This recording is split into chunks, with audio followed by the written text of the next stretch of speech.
Honorable Prime Minister Sir, Namaskar. My name is Ashwini. I am a student of Kendra Vidyalaya number 2 Madurai, Tamil Nadu. My question to you sir is, how do I deal with my family disappointment if my results are not good? What if I don't get the marks I am expecting? Being a good student is also not an easy job. Expectations of others become so high that the person who's giving exam gets so much stressed and they go into depression. Nowadays, it is common for students to cut their hands and become irritated, and there is no one they could trust with their feelings. Kindly guide me on this. Thank you, sir. Dhanyavad Ashwini. Honorable Prime Minister Sir, Navtesh Dagur hails from the heart of India's capital, Delhi, the imperial seat of several empires, with its charming blend of a grand medieval history and amazing architectural style. Navtesh is seated in the hall and wishes to discuss an identical issue through his question. Navtesh, please ask your question. Good morning, Honorable Prime Minister Sir. I am Navtesh Jagur of Kendra Vidyalaya, Pitampura, Delhi region. Sir, my question to you is, how do I deal with my family's situation when my results are not good? Kindly guide me, sir. Thank you very much. Thank you Navdesh. माननीय प्रधानमंत्री जी, संसार को शांति और करुणा का संदेश देने वाले भगवान बुद्ध, गुरु गोविंद सिंह तथा वर्धमान महावीर की जन्मभूमि प्राचीन नगर पटना से प्रियंका कुमारी कुछ इसी प्रकार की समस्या से जूझ रही हैं और आपका मार्गदर्शन चाहती हैं। प्रियंका, कृपया अपना प्रश्न पूछिए। नमस्ते माननीय प्रधानमंत्री जी, मेरा नाम प्रियंका कुमारी है। मैं रवीन बालिका +2 विद्यालय से राजेंद्र नगर पटना से 11वीं की छात्रा हूँ। मेरा प्रश्न यह है कि मेरे परिवार में सब अच्छे नंबर से पास हुए हैं, मुझे भी अच्छा नंबर लाना है। इसके लिए मैं तनाव में चली गई हूँ, इसके लिए आप मुझे मार्गदर्शन दें। धन्यवाद। धन्यवाद प्रियंका।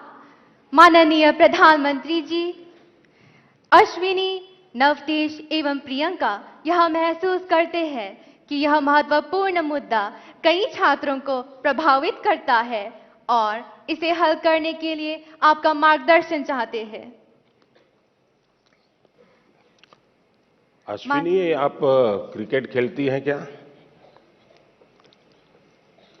क्रिकेट में गूगली बॉल होता है।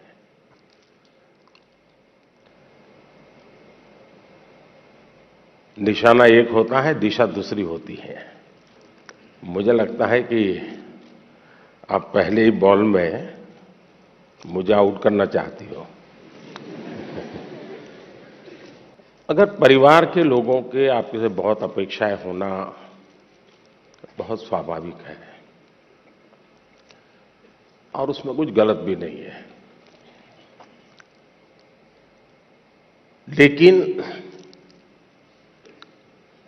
अगर परिवार के लोग अपेक्षाएं सोशल स्टेटस के कारण कर रहे हैं तो वो चिंता का विषय है। उनका सोशल स्टेटस का उन पर इतना दबाव होता है, उनके मन पे इतना प्रभाव होता है कि उनको लगता है कि जब सोसाइटी में जाएंगे तो बच्चों के लिए क्या बताएंगे, अगर बच्चे वीक हैं तो कैसे उनके सामने चर्चा करेंगे। और कभी कभी मां बाप भी आपकी क्षमता को जानने के बावजूद भी अपने सोशल स्टेटस के कारण अपने आसपास के साथियों दोस्तों में क्लब में जाते हैं, सोसाइटी में जाते हैं, कभी तालाब में कपड़े धोए जाते हैं, बैठते हैं, बातें करते हैं, बच्चों की बातें निकलती हैं, फिर उनको एक इन्फीरियरिटी कॉम्प्लेक्स आता है और इसलिए बाहर बहुत बड़ी बड़ी बातें बता देते हैं अपने बच्चों के लिए और फिर धीरे धीरे वो इंटरनलाइज कर लेते हैं और फिर घर में आकर के भी वही अपेक्षाएं करते हैं। और समाज जीवन में ये सहज प्रवृत्ति बनी हुई है। दूसरा, आप अच्छा करेंगे तो भी हर कोई आपसे नई अपेक्षा करेगा। हम तो राजनीति में हैं, हम कितने ही चुनाव क्यों न जीत लें, लेकिन ऐसा दबाव पैदा किया जाता है कि हमें हारना ही नहीं है। 200 लाए हैं तो बोले 250 क्यों नहीं लाए, 250 लाए तो 300 क्यों नहीं लाए, 300 लाए तो 350 क्यों नहीं लाए। चारों तरफ से दबाव बनाया जाता है। लेकिन क्या हमें इन दबावों से दबना चाहिए क्या? पल भर सोचिए कि आपको जो दिन भर कहा जाता है, चारों तरफ से जो सुना जाता है, उसी में अपना समय बर्बाद करेंगे कि आप अपने भीतर देखेंगे, अपनी क्षमता, अपनी प्रायोरिटी, अपनी आवश्यकता, अपने इरादे, थोड़ा हर अपेक्षाओं को उसके साथ जोड़िए। आप कभी क्रिकेट मैच देखने गए होंगे तो आपने देखा होगा कि कुछ बैट्समैन खेलने के लिए आते हैं और पूरा स्टेडियम, हजारों लोग होते हैं स्टेडियम में, वे चिल्लाना शुरू करते हैं, चौका चौका चौका, छक्का छक्का, शिक्षक।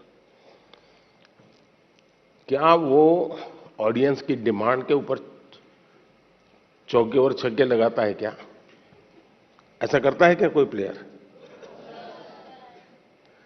चिल्लाते रहे, कितना ही चिल्लाते रहे, उसका ध्यान उस बॉल पर ही होता है जो आ रहा है।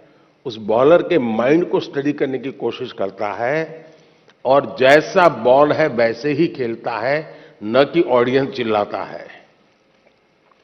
फोकस रहता है। अगर आप भी अपनी एक्टिविटी में फोकस रहते हैं तो ये आपके जो कुछ भी दबाव बनता है, अपेक्षाएं बनती हैं, कभी न कभी आप उसको मिटवित करेंगे, आप उस संकटों से बाहर आ जाएंगे। और इसलिए मेरा आपसे आग्रह होगा कि आप दबावों के दबाव में न रहें। हां, कभी कभी दबाव को एनालिसिस कीजिए। कहीं ऐसा तो नहीं है कि आप स्वयं के विषय में अंडर एस्टिमेट कर रहे हैं। आपकी क्षमता बहुत है, लेकिन आप खुद ही इतने डिफरेंस मेंटालिटी के हैं कि नया करने के लिए सोचते नहीं। तो कभी कभी वो अपेक्षाएं बहुत बड़ी ताकत बन जाती है, बड़ी ऊर्जा बन जाती है। और इसलिए अपेक्षाएं, मां बाप को क्या करना वो मैं पहले ही कहा, सामाजिक दबाव में मां बाप ने बच्चों पर दबाव ट्रांसफर नहीं करना चाहिए, लेकिन बच्चों ने अपनी क्षमता से कम भी अपने आप को नहीं आंकना चाहिए। और दोनों चीजों की बल देंगे तो मुझे पक्का विश्वास है कि आप ऐसी समस्याओं को बहुत आराम से सुलझा लेंगे।